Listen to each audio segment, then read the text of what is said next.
우리가 보통 병원에 가서 의학적인 진단을 받을 때는요, 그 명확한 시각적 증거를 기대하게 되잖아요. 네, 그렇죠. 눈에 보여야 안심이 되니까요. 맞아요. 팔이 부러져서 가면 의사가 엑스레이 필름 위에 그어진 하얀 선을 딱 가리키면서 자, 여기 뼈 어긋난 거 보이시죠? 이렇게 말하거든요. 아주 깔끔하고 직관적입니다. 부러졌거나 안 부러졌거나 둘 중 하나니까 굉장히 통제감을 주죠. 내 몸 상태를 정확히 안다는 안도감이요. 네네. 근데 이게 그 진단의 대상을 인간의 내면으로 돌리면 특히 누군가 자기 잘못을 막 뉘우치고 사과하는 상황으로 옮겨오면 이야기가 완전히 달라집니다. 아, 갑자기 그 엑스레이 기계가 먹통이 돼버리는 느낌이 들죠? 맞아요. 눈물을 펑펑 흘리면서 사과하는 저 사람 마음이 진짜인지 아니면 그냥 상황 모면하려고 연기하는 건지 명확히 찍어낼 기계가 없잖아요. 청취자님도 일상에서 누군가한테 사과받으면서 이 사람 정말 반성한 거 맞나 하고 좀 찜찜하셨던 경험 분명히 있으실 겁니다. 네, 인간의 동기가란 게 사실 본질적으로 겹겹이 쌓인 진흙탕 같거든요. 겉으로 드러난 표정이나 말만 듣고 그 바닥에 깔린 진짜 의도를 파악하는 건 뭐랄까 거의 불가능에 가깝죠. 그래서 오늘 저희의 이 심층 탐구가 진짜 흥미로운 겁니다. 저희가 오늘 그 진흙탕 속을 꿰뚫어 볼 수 있는 심리적 엑스레이를 하나 가져왔거든요. 오, 기대되네요. 바로 진정한 회개와 거짓 회개의 차이라는 아주 깊이 있는 텍스트입니다. 이게 겉보기엔 좀 오래된 다소 무거운 신학이나 철학 문서 같은데요. 막상 껍질을 벗겨보면 인간의 기만과 자기 합리화에 대한 진짜 소름 돋는 심리 부검 보고서에 가깝습니다. 아, 맞아요. 이 자료가 놀라운 게 인간이 변화를 다짐할 때 작동하는 진짜 동기랑 가짜 동기를 아주 날카로운 메스로 해체해버리거든요. 네네, 그냥 뻔한 도덕적 훈계가 아니더라도요. 그렇죠. 왜 어떤 사고는 사람을 근본적으로 바꿔놓는데 어떤 사고는 결국 똑같은 잘못을 반복하게 만드는지 그 심리적 구조 자체를 낱낱이 분석하고 있죠. 좋아요. 그럼 그 해체 작업을 본격적으로 시작해 보죠.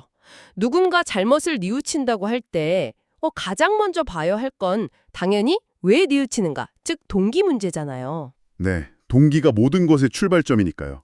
네, 근데 자료를 보면 이 회계의 출발점을 두 가지 아주 낯선 용어로 구분을 해요. 하나는 율법적 회계고 다른 하나는 복음적 회계인데 잠깐만요. 여기서 율법적이라는 단어는 좀 심리학이라기보다는 법정에서나 쓸 법한 딱딱한 용어 같거든요. 법이랑 반성하는 게 무슨 상관인 거죠? 아주 예리한 질문입니다. 여기서 말하는 율법, 그러니까 법이라는 건 우리가 지켜야 할 어떤 엄격한 규칙과 그 규칙을 깼을 때 따라오는 처벌의 시스템을 뜻해요. 아, 규칙과 처벌이요. 네네. 즉, 가짜 회계인 율법적 회계의 핵심 동기는 철저하게 처벌에 대한 공포라는 겁니다. 처벌에 대한 공포? 맞아요. 자기가 규칙을 어겼고 그로 인해서 엄청나게 끔찍한 벌이 내려질 거라는 두려움 때문에 반성하는 척을 한다는 거죠. 텍스트에서는 이걸 아담이 에덴 동산에서 금지된 과일을 먹고 막 신을 피해서 숨어버린 상황에 비유하거든요. 아하, 처벌이 무서워서 숨는 거다. 확 와닿네요. 이걸 우리 일상적인 상황으로 한번 끌고 와볼까요? 청취자님, 만약에 운전하다가 과속 단속 카메라에 딱 찍혔다고 해볼 때요. 네, 흔한 일이죠. 며칠 뒤에 벌금 통지서 날아오면 누구나 속으로 아, 미쳤지, 내가 다시는 과속 안 해야지, 뭐 이렇게 다짐하잖아요. 근데 이게 엄밀히 말하면 내가 누군가를 칠 뻔했다, 이걸 반성하는 게 아니라 그냥 내 지갑에서 나갈 벌금 10만 원이랑 벌점이 무서운 것뿐이지 않나요? 아, 완벽한 비유입니다. 감옥에 안 가려고 아니면 내 사회적 지위를 안 잃으려고 억지로 반성문 쓰는 거랑 똑같죠. 이걸 뇌과학이나 심리학 관점으로 조금 더 파고 들어보면요. 오, 뇌과학이요? 네. 처벌에 대한 위협을 딱 느낄 때 우리 뇌의 편도체는 이 상황을 생존에 대한 위협으로 받아들입니다. 그 유명한 투쟁 도피 반응이 켜지는 거죠. 아, 무조건 도망치거나 싸워야 하는 그 상태요. 맞습니다. 뇌가 생존 모드에 돌입해버리면 깊은 자기 성찰이나 도덕적 반성 같은 고차원적인 사고는 완전히 마비돼 버려요. 오로지 이 고통스러운 처벌을 어떻게 피할까 여기에만 온 신경이 집중되거든요. 와, 그러니까 두려움에 질린 뇌는 애초에 진짜 반성을 할 수 있는 상태가 아니라는 거군요. 그냥 어떻게든 팽개대거나 납작 엎드려서 위기만 모면하려는 생존 본능만 남는 거네요? 네, 그래서 가짜 회계자는 스스로를 구원하려는 아주 은밀한 계산을 시작합니다. 막 눈물을 흘리고 각서도 쓰고 봉사활동도 가고 이러면서 자기 의로움이라는 수단을 막 동원하죠. 약간 쇼를 하는 거네요. 그렇죠. 양심의 가책이나 남들의 비난을 방어하려는 거예요. 내가 이만큼 망가지고 반성하는 모습을 보여주면 상대방이 나한테 내릴 벌을 걷어들이겠지? 하는 무의식적인 거래를 시도하는 겁니다. 와, 진짜 듣고 보니까 철저하게 이기적이고 자기중심적인 태도네요. 겉으로는 막 고개 숙이고 울고 있는데 속으로는 여전히 상황의 통제권을 자기가 쥐고 있다고 믿는 거잖아요. 내 눈물을 화폐로 써서 용서라는 상품을 사겠다 이런 태도니까요. 정확합니다. 그렇다면 반대로 진정한 회개, 그러니까 자료에서 말하는 복음적 회개는 이 공포 메커니즘이란 어떻게 다른 건가요? 진짜 회개는 놀랍게도 공포가 아니라 안전함에 대한 확신에서 출발합니다. 안전하며? 네, 텍스트는 이걸 자비와 용서에 대한 굳건한 믿음이라고 표현하거든요. 만약에 나한테 끝없는 처벌만 기다리고 있다고 생각하면 인간은 절대 자기 잘못 인정 안 합니다. 끝까지 방어 규제 돌리죠. 아, 그럴 수밖에 없겠네요. 무서우니까. 맞아요. 내가 완벽하게 무장해제를 하고 내 추악한 잘못을 다 고백해도 상대방이 나를 파괴하지 않고 자비롭게 받아줄 거라는 그 강력한 신뢰가 있어야만 비로소 자기 밑바닥을 직면할 용기가 생기는 겁니다. 침몰하는 배에서 뛰어내리려면 내가 입고 있는 이 구명조끼가 나를 물 위에 띄워줄 거라는 완벽한 믿음이 있어야 하는 거랑 똑같네요. 조끼를 못 믿으면 끝까지 그 불타는 배에 난간 붙잡고 버틸 테니까요. 이야, 훌륭한 비유네요. 두려움에 쫓겨서 도망치듯 하는 가짜 사과랑 안전한 품이 있다는 걸 알고 잘못 인정하는 진짜 사과는 겉보기엔 비슷해도 심리적 방향은 완전히 정반대인 거죠. 자, 그럼 동기가 이렇게 다르면 이 사람들이 눈물 흘리면서 슬퍼하는 대상 자체도 극명하게 갈릴 것 같은데요? 당연히 다릅니다. 가짜는 자기가 저지른 행동의 결과, 그러니까 형벌을 슬퍼하는데요. 진짜는 자신이 파괴해버린 그 선한 가치 자체를 슬퍼합니다. 저 그 부분 읽으면서 약간 머리를 한 대 맞은 느낌이었어요. 텍스트에서 가짜 회개의 예시로 성경 인물인 가인이랑 유다를 들잖아요. 네네, 나오죠. 목숨을 끊잖아요. 우리가 보통 생각할 때 자기 목숨을 끊을 정도의 죄책감이면 와, 그거야말로 세상에서 제일 뼈저린 반성 아닌가 싶거든요. 근데 이 자료는 왜 유다를 가짜 회개의 대표적인 사례로 못 박은 걸까요? 아, 정말 날카로운 포인트입니다. 유다의 죽음을 그냥 겉으로만 보면 엄청난 후회고 반성 같죠. 근데 그 유다의 심리, 내면을 가만히 들여다보면요.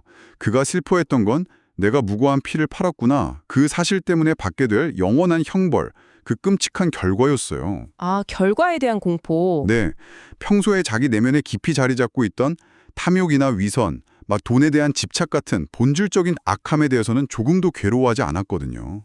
오직 자기가 감당해야 할 그 스캔들의 크기에 짓눌려서 무너져 내린 것뿐이죠. 와, 그러니까 유다의 눈물은 내가 어떻게 이런 이기심을 품었을까 이게 아니라 아, 망했다. 이제 난 영원히 끝났어. 이런 자기 연민에 불과했다는 거네요. 정확합니다. 이거 현대사회로 가져와 보면 진짜 소름 돋거든요.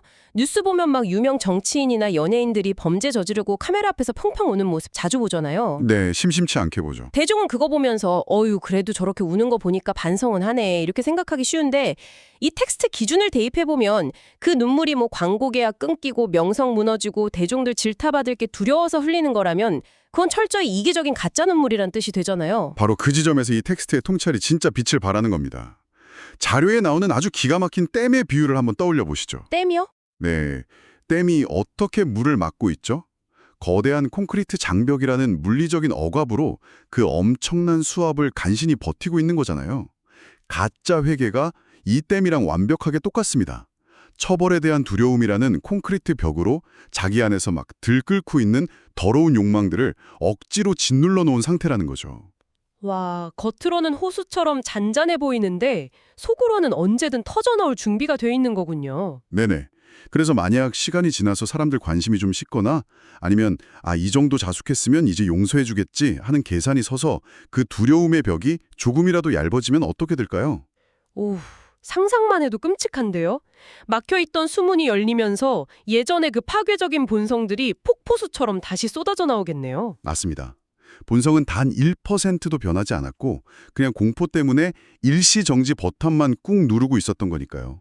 사회적으로 막 큰 물에 일으키고 몇 년 조용히 칩거하다가 슬그머니 복귀하자마자 또 똑같은 갑질이나 범죄 저지르는 사람들 있잖아요. 그 심리 구조가 바로 이거였네요. 두려움의 댐이 무너진 거였어요. 네. 반면에 진정한 회계자는 전혀 다른 것에 집중합니다.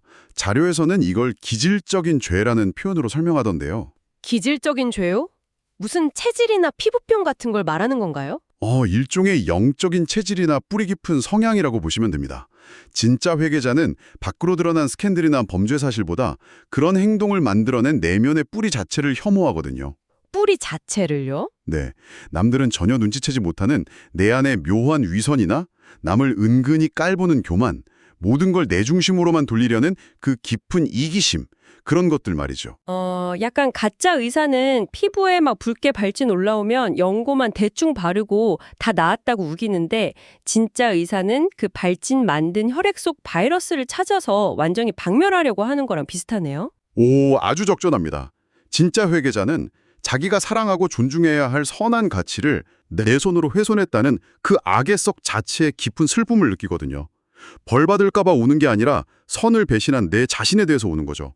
자, 이쯤 되니까 저희가 가져온 심리적 엑스레이가 점점 더 깊은 곳을 뚫고 들어가는 게 느껴집니다.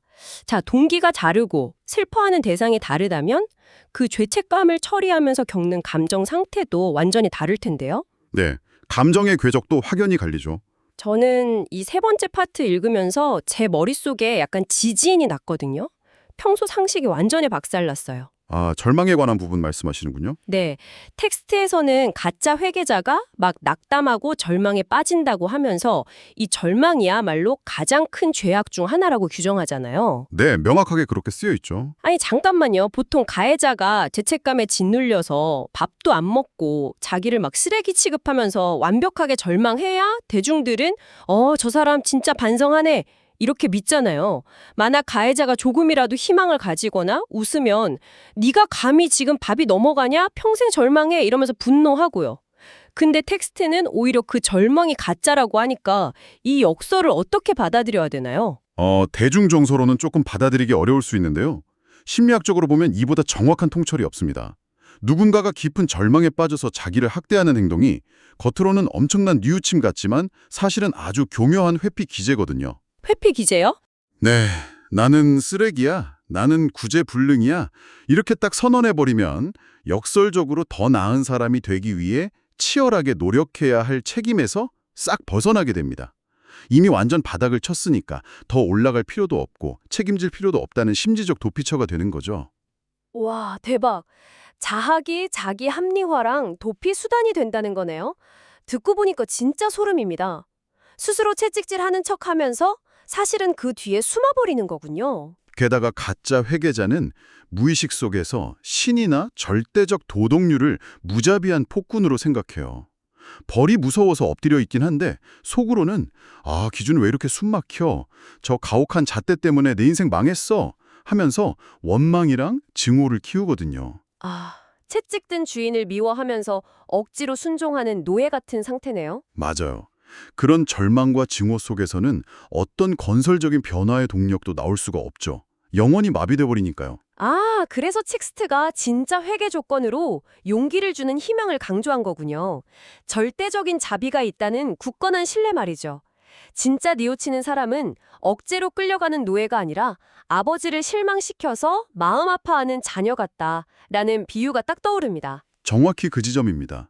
진짜 회계자는 그 규칙의 엄격함을 원망하지 않아요. 오히려 그 도덕적 기준의 순결함이나 아름다움 자체를 사랑하죠. 아하. 그들의 슬픔은 왜 이런 룰이 날 괴롭혀? 이게 아니라 이렇게 훌륭한 기준을 알면서도 나는 왜 아직도 욕망에 흔들릴까? 하는 자기 자신의 불완전함에 대한 아주 건강한 슬픔입니다. 와, 법이 너무해 이게 아니라 내가 왜 이 좋은 걸 더 못 따를까? 이런 마인드 차이네요. 처벌 피하려는 공포가 아니라 성장을 갈망하는 태도. 그럼 이 차이가 결국 장기적인 삶의 결과도 완전히 갈라놓겠어요? 필연적이죠. 가짜 회계는 결국 부분적이고 외부적인 개혁에 머뭅니다. 자료에서 성경 호세아 구절 인용해서 이걸 아주 생생하게 묘사하죠. 뒤집지 않은 전병이라고요. 전병이면 약간 팬케이크 같은 거잖아요. 프라이팬에 올려놓고 안 뒤집었으니까 밑에는 막 새까맣게 탔는데 위에는 밀가루 반죽 그대로 끈적거리는 거네요. 맞습니다. 겉보기엔 뜨거운 불 위에서 막 요리되는 것 같은데 속은 날곡 그대로 악취를 품고 있는 거죠. 끈적한 반죽이라는 게 그 위선을 잘 보여줍니다. 남들 시선 닿는 겉모습만 그럴듯하게 바꾸는 거군요. 내 아무도 안 보는 마음속 깊은 곳엔 여전히 욕망이라는 생반죽이 엉겨붙어 있는 겁니다. 그래서 남들 비난이 좀 줄어들면 그 얄팍한 개혁조차 금방 증발해버리죠. 여기서 또 제 뇌리에 꽂힌 비유가 하나 있는데요.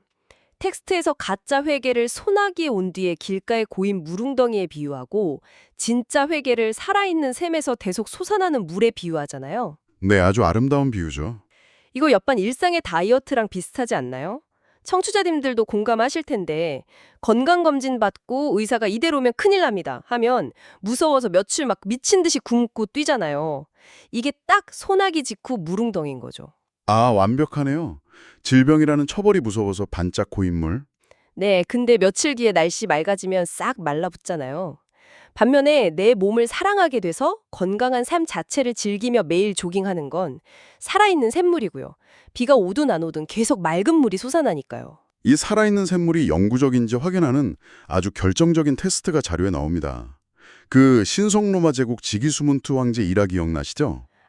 네네. 죽을 병 걸렸을 때 이야기요. 황제가 고통스러워하면서 내가 낫기만 하면 진짜 경건하게 살겠다 막 맹세하거든요. 그러면서 옆에 있던 쾰른 대주교한테 묻습니다. 내 맹세가 진짜인지 어떻게 알 수 있겠어? 하고요. 그때 대주교 대답이 오늘 심층 탐구의 완전 핵심 요약이었어요. 맞습니다. 대주교가 이러죠. 당신이 건강해졌을 때도 지금 병들어 고통스러울 때 약속한 것만큼 주의를 기울인다면 그게 바로 진짜라는 증거입니다. 라고요. 와, 질병이나 사회적 매장 같은 처벌 위협이 다 사라지고 완벽한 자유가 주어졌을 때 네가 어떤 선택을 하느냐가 본질을 증명한다는 거잖아요. 네, 무서운 통찰입니다. 진정한 회개는 고통이 끝난 후에도 죽을 때까지 내면의 부패랑 싸워나가는 끝없는 전쟁이니까요. 처벌 위협이 사라진 뒤에도 그 마음을 유지할 수 있는가? 정말 뼈 때리는 질문입니다. 우리가 나쁜 습관 끊을 때나 남의 사과를 평가할 때 꼭 던져봐야겠어요. 내 동기가 단순한 공포인지 아니면 선에 대한 사랑인지요. 자, 오늘 이 복잡한 텍스트를 해체하면서 진짜 많은 생각이 드는데요. 마무리하면서 저는 이 핵심 논리를 현대사회로 가져와서 아주 도발적인 질문을 하나 던져보고 싶습니다. 어떤 질문인가요? 오늘 자료에서 진짜 회개의 절대 조건이 무조건적인 용서와 자비가 존재한다는 안전함이었잖아요. 근데 지금 우리 사회를 보면 누가 실수하면 인터넷 여론이 막 들고 일어나서 직업, 가족 다 파괴해버리는 캔슬 컬처가 지배하고 있거든요. 현대의 여론재판소는 자비는커녕 흠집만 보이면 물어뜯는 무자비한 폭군이죠. 맞아요. 편도체가 계속 생존 위협 경고음을 울리는 환경이잖아요. 철저히 사과하고 완벽하게 반성해야만 겨우 용서를 고려할까 말까 한 이 가혹한 시스템은 사실 인간 심리 구조상 애초에 진짜 회개를 이끌어낼 수 없는 근본적인 모순 덩어리 아닐까요? 이야, 통렬한 지적이네요. 사회적 매장이라는 공포의 댐을 세워놓고 사람들의 구석으로 몰아넣기만 하면 결국 그 사람들은 절망 속에서 노예처럼 숨죽이다가 틈만 나면 다시 예전 모습으로 돌아갈 수밖에 없다는 결론이 나오거든요. 심리학적으로나 오늘 텍스트 논리로 보나 아주 타당합니다.